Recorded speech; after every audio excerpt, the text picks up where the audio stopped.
सवाल इस चर्चा में निकल के आ रहा है कि ये विडंबना ही हम कहेंगे अपने देश की कि जिस देश में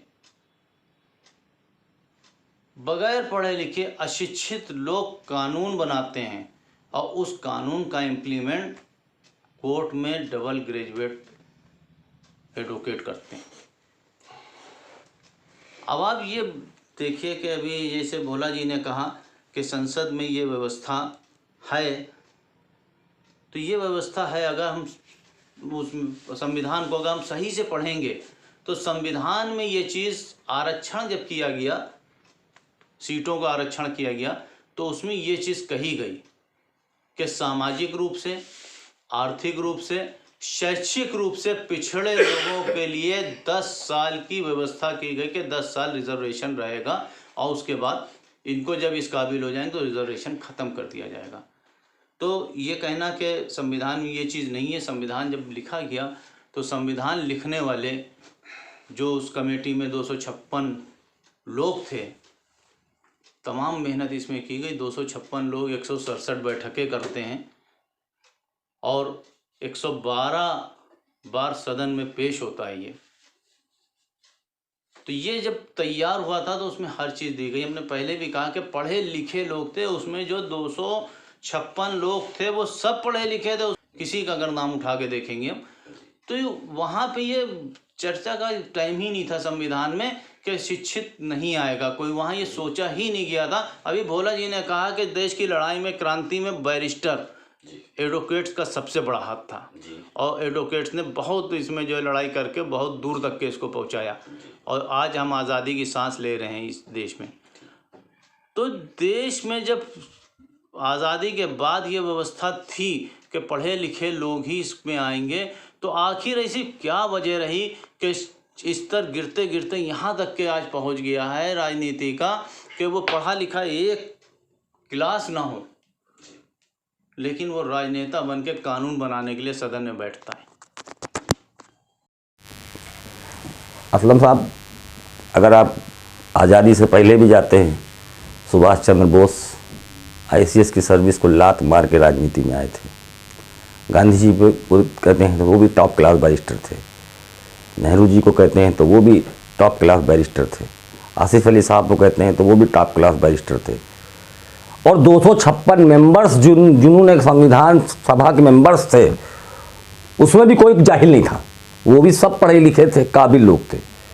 तो उस कमेटी के सामने ये क्वेश्चन ही नहीं था, ये सोचा ही नहीं था कि कभी ये देश में की संसद में जाहिल, गंवार, अनपढ़ लोग भी जाएंगे। ऐसा सोचा ही नहीं जा सकता था उस समिति में, इसीलिए शायद प्राविधान नहीं बना। लेकिन आज़ादी के कुछ सालों के बाद समाज सेवा का नाम राजनीति रख दिया गया और फिर वो राजनीति कुर्सी पाने की होड़ हो गई कि हर 5 साल के बाद जो लोकतंत्र है उसमें कौन कुर्सी पाएगा, और उसमें धर्म, जाति और जुमलेबाजी, झूठे वादे ये आने शुरू हो गए और राजनीति से ये समाज सेवा पूरी तरह हट गई। राजनीति को धंधा बना दिया गया और जो लोग आने लगे वो पैसा खर्च करने लगे, पैसा खर्च करके जीतते हैं और एक ठेकेदार की तरीके से वहाँ पहुँचते हैं। 1 करोड़ लगाते हैं, 20 करोड़ कमाते हैं। उन्हीं ने ही अपनी सैलरी खुद तय की, उन्हीं ने ही अपने वेतन खुद तय किए, क्योंकि वो पैसा लगा के आते हैं, पैसा लगा के कमाते हैं। इस तरह से आप ये सोचें कि जो पढ़ाई लिखाई की प्रोविज़न नहीं है। अब ये काम फिर हम वही बात कहेंगे कि अब सीधे ये भार जनता पे जाता है। गलती किसी की नहीं है, गलती जनता की ही हो सकती है। हम नहीं चुनेंगे ऐसे लोगों को जो धर्म की बात करें, जो लड़ाने की बात करें, जो संप्रदाय की बात करें, जो देश हित की बात करेगा, जो देश को आगे बढ़ाने की बात करेगा, जो देश की तरक्की की बात करेगा, हम उसकी बात करें, उसको वोट दे के वहाँ पहुँचाएँ तो ज़्यादा अच्छा रहेगा। और जो धर्म की बात करें उसको हम किनारे कर दें तो ज़्यादा अच्छा रहेगा। संविधान में शिक्षा की व्यवस्था नहीं है, यह चीज़ आपने कही। तो एक चीज़ ये भी निकल के आती सामने कि संविधान में समय समय पे संशोधन होते रहे हैं। संविधान में लगातार संशोधन होते रहे और बहुत संशोधन हुए, तो आखिर ये संशोधन क्यों नहीं हुआ कि शिक्षा मस्ट है, ज़रूरी है राजनेता के लिए? देखिए, सवाल जहाँ ये आता है कि हम अपने लिए ही जो कानून बनाते हैं, तो एक कहावत है कि अपने पैर पे कौन कुल्हाड़ी मारेगा। चूँकि जो अनपढ़ सांसद या अनपढ़ विधायक वहाँ जाता है और पढ़े लिखे लोगों के ऊपर राज करता है, यहाँ तक कि वो मंत्री भी बन जाता है, तो वो कैसे चाहेगा कि हम अपना हित करें। यही कारण है कि बराबर ये चीज़ आती है कि जनता को जागरूक होना चाहिए, और जनता जब जागरूक होगी तो उसी हिसाब से धीरे धीरे ऐसे लोगों का प्रादुर्भाव होगा। आज अभी महफूज भाई ने बहुत अच्छा सवाल किया था कि अनपढ़ लोग कानून बनाते हैं और डबल ग्रेजुएट लोग उसका पालन कराते हैं। चूँकि एक संवैधानिक व्यवस्था दे दी गई है, तो वो कहीं हमारी मजबूरी भी हो जाती है कि हम उस संविधान से हट करके नहीं जा सकते हैं। लेकिन पार्लियामेंट में बैठे लोग किस स्तर तक गिर सकते हैं, ये आपने उसका उदाहरण देखा है। मुन्ना सिंह जी, अभी महफूज आलम जी ने एक चीज़ कही कि समाज सेवा को राजनीति जब हुई तो ये एक धंधा हो गया। हम आपसे बहुत ही एक ऐसा सवाल पे जवाब जानना चाहते हैं। एक ऐसा सवाल ये निकल के आ रहा है कि धंधा आखिर क्यों हो गया, और ये धंधा इतना ज़्यादा हो गया कि लोग अपने स्तर को गिराते चले गए और जनता समझ नहीं पाई। क्या नहीं लगता आपको कि चुनाव का खर्च जो तय खर्च है उससे ज़्यादा खर्च करते हैं, जिसकी रिकवरी के लिए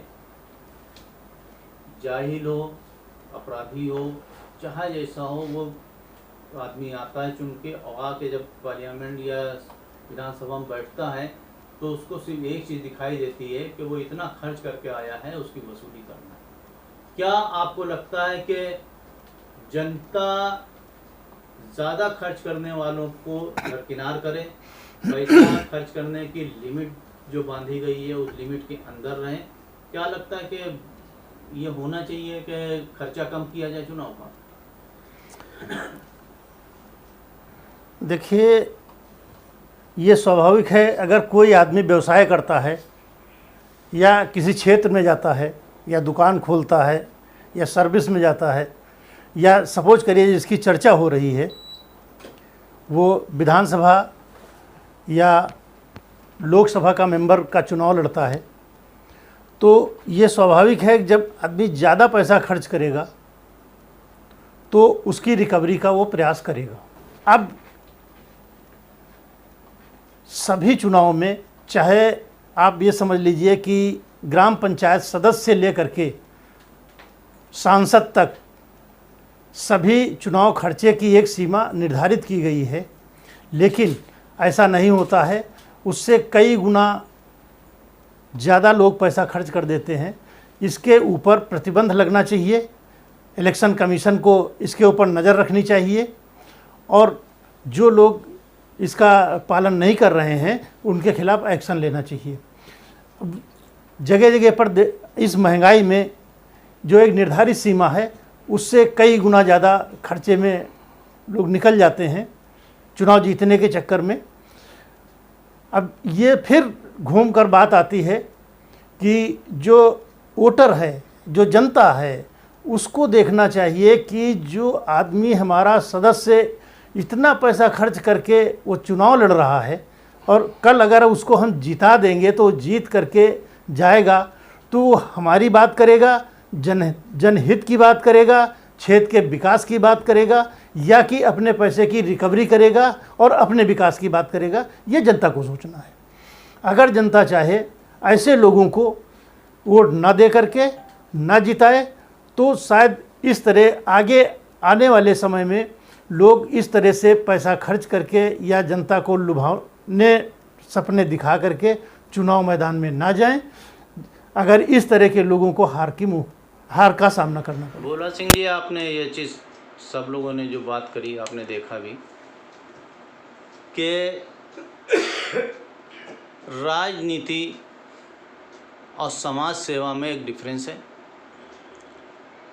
देश में एमपी एमएलए जो बनते थे पहले आज़ादी के टाइम पे जो हुए वो समाज सेवा की तरह आए, और जो लोग अब बन रहे हैं वो राजनीति कर रहे हैं, और राजनीति भी एक पूंजी लगा रहे हैं वो, और उस पूंजी से व्यापार करके उसकी रिकवरी और मुनाफा कमा रहे हैं।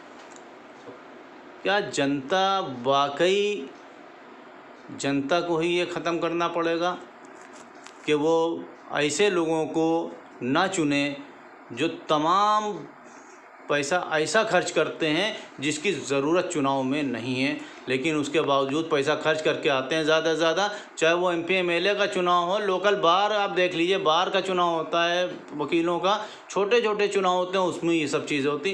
क्या ये खर्च बंद होना चाहिए? ये जनता बंद करेगी या सरकार बंद करेगी या चुनाव आयोग बंद करेगा?